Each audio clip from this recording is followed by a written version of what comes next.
Hello friends, কেমন আছো সবাই? আশা করছি সবাই ভালো আছো। আমি রাত্রি নতুন একটি টিপসের ভিডিও আবারও নিয়ে চলে এসেছি। নতুন টিপস পেতে অবশ্যই আমার চ্যানেলটি সাবস্ক্রাইব করে পাশে থাকবেন। ভালো লাগলে একটা লাইক অনেক শেয়ার করে দেবেন। চলে আসছি প্রথম টিপসে। আর দেখুন বন্ধুরা, আমি একটা পাত্র নিয়ে নিয়েছি আর নিয়ে নিচ্ছি পাত্রটার মধ্যে 1 চামচ, ছোটো চামচের 1 চামচ লবণ নিয়ে নিলাম। নিয়ে নিচ্ছি সর্ষের তেল, একদম অল্প করে দিয়ে দিলাম, 1/2 চামচের মতো। আর এখন দিয়ে দেব কলগেট। সাদা কলগেটটা অবশ্যই নিতে হবে, অন্য কোনো কালারের কলগেট নিলে হবে না। তো এই সাদা কলগেটটা নিলে ভালো হবে। আর এখন আমি এই মিশ্রণটা খুব ভালো করে কিন্তু একটা ক্রিমের মতো তৈরি করে নেব। দেখুন বন্ধুরা, সুন্দর করে কিন্তু মিশিয়ে নিচ্ছি এই মিশ্রণটা। তো লবণ আর তেল, কলগেটটা দিয়ে খুব ভালো করে মিশিয়ে নিয়ে দেখুন বন্ধুরা কেমন হয়েছে। কলগেটটা কিন্তু একদম ক্রিমি ভাব চলে এসেছে। আর দেখুন এই রকমভাবে হবে, আপনারা বাড়িতে এইভাবে তৈরি করে নেবেন।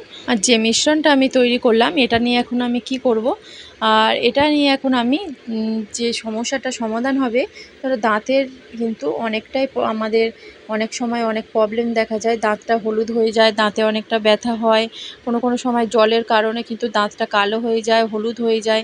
তার জন্য যদি আমরা এই মিশ্রণটা খুব ভালো করে আলতোভাবে ব্রাশে নিয়ে লাগিয়ে দিই দাঁতের মধ্যে, তখন কিন্তু কোনো রকম মুখে দুর্গন্ধ থাকবে না বা দাঁতে হলুদ ভাবটা থাকবে না, দাঁত ব্যথাও হবে না। এটা কিন্তু একদিন করলে হবে না, এটা অন্তত সপ্তাহে 3 দিন করতে হবে।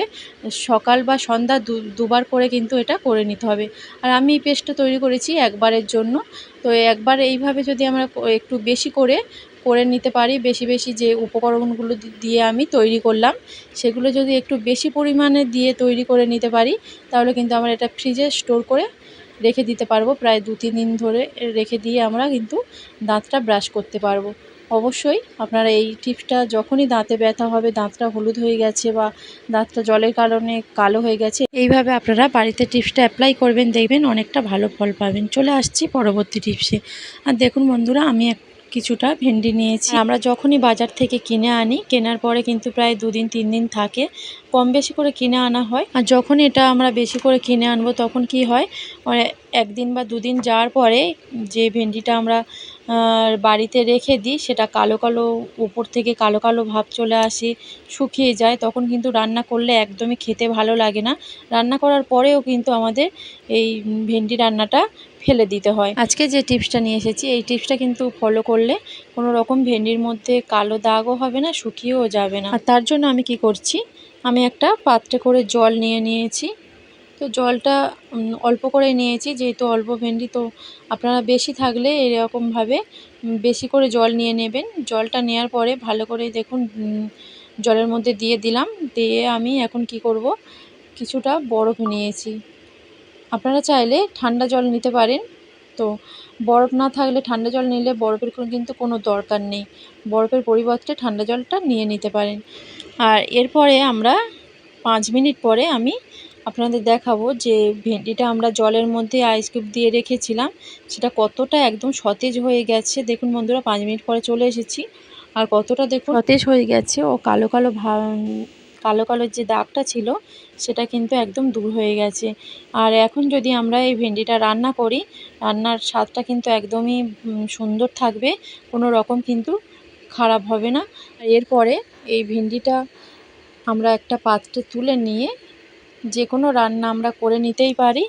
আর রান্নার স্বাদ কিন্তু একদমই ঠিক থাকবে, একদম মনে হবে যখন রান্না করার পরে একদম কিন্তু আমরা সতেজ ভেন্ডি রান্না করে খাচ্ছি। অবশ্যই কিন্তু বাড়িতে আপনারা এই টিপসটা অ্যাপ্লাই করবেন, যখন দেখবেন যে ভেন্ডির গায়ে কালো দাগ হয়ে গেছে বা শুকিয়ে গেছে। এইভাবে 5 মিনিটের জন্য যদি আপনারা হাতে সময় রেখে করে নিতে পারেন, দেখবেন কিন্তু আমাদের রান্নাটাও খারাপ হবে না, আর এই কেনা জিনিসটা ফেলেও দিতে হবে না। আর এই টিপসটা ভালো লাগলে অবশ্যই একটা লাইক দিয়ে দেবেন। চলে আসছি পরবর্তী টিপসে। আর দেখুন বন্ধুরা, চিনি নিয়েছি আমি 400 গ্রামের মতো, আমি চিনি নিয়েছি। আর চিনি দেখা যায় আমরা কিন্তু অনেক রকম রান্না করে খাই, পায়েস, চাটনি, চা। বিশেষ করে চা তো প্রতিদিন আমাদের চায়ের মধ্যে চিনি দিতে হয়, আর চাটা কিন্তু প্রতিদিন আমাদের খেতেই হয়। আর তার জন্য কিন্তু চিনি আমাদের প্রতিদিনের কাজে লাগে। অনেক সময় হয়তো আমরা অনেক ডেজার্টের মধ্যে আমরা এই চিনি ব্যবহার করি, কিন্তু প্রতিদিন কিন্তু আমরা ডেজার্ট করি না। প্রতিদিন আমরা চায়ের মধ্যে চিনি দিয়ে খাই। আর চাটার মধ্যে চিনি দিয়ে খেলে কিন্তু চিনিটা অনেকটাই বেশি লাগে। আর চিনির মধ্যে এমন একটা জিনিস দেবো বন্ধুরা, আজকে চিনির মধ্যে যদি এই জিনিসটা দেয়া হয়, 1 কিলো চিনি কিন্তু আমাদের প্রায় 1 মাস 2 মাস কেটে যাবে, শেষও কিন্তু হবে না। চিনির মধ্যে এই জিনিসটা দিলে কিন্তু চিনি অনেকটাই কম লাগবে। তার জন্য আমি কি করছি দেখুন বন্ধুরা, আমি 400 গ্রাম চিনির জন্য আমি নিয়ে নিয়েছি ছোট চামচের হাফ চামচ লবণ। আর এই লবণটা দিলে কিন্তু চিনির মধ্যে যদি আমরা মিশিয়ে রেখে দিই, যে কোনো রান্নায়, চাটনি বলুন, পায়েস বলুন, ডেজার্ট বলুন, এগুলোর মধ্যে কিন্তু আমাদের একদম অল্প চিনি লাগবে। কোনো রকম বেশি কিন্তু আমাদের চিনি খরচা হবে না। যেহেতু আমাদের লবণটা এর মধ্যে দিতে হচ্ছে, দেওয়ার ফলে কিন্তু অনেকটাই সামঞ্জস্য হয়ে যাবে। অবশ্যই কিন্তু আপনারা এই টিপসটা বাড়িতে অ্যাপ্লাই করে দেখবেন। চিনির মধ্যে লবণটা দিয়ে চায়ের মধ্যেও যদি একটু লবণ দেন, খেতেও কিন্তু খুব ভালো লাগবে। আর অবশ্যই আপনারা চিনির মধ্যে লবণটা মিশিয়ে রেখে দেবেন, দেখবেন কতটা আপনাদের সুবিধা হয়। চিনিটাও কিন্তু আমাদের বেশি তাড়াতাড়ি কিনতেও হবে না, বেশি তাড়াতাড়ি শেষও হবে না, অনেকটা টাইম কিন্তু কেটে যাবে। ভিডিওটা ভালো লাগলে অবশ্যই একটা লাইক, অনেক অনেক শেয়ার করে দেবেন। আর সাবস্ক্রাইব করে অবশ্যই আপনারা আমার পাশে থাকবেন। ভিডিওটা এ পর্যন্ত রাখছি। যে যেখানে আছেন ভালো থাকবেন, সুস্থ থাকবেন।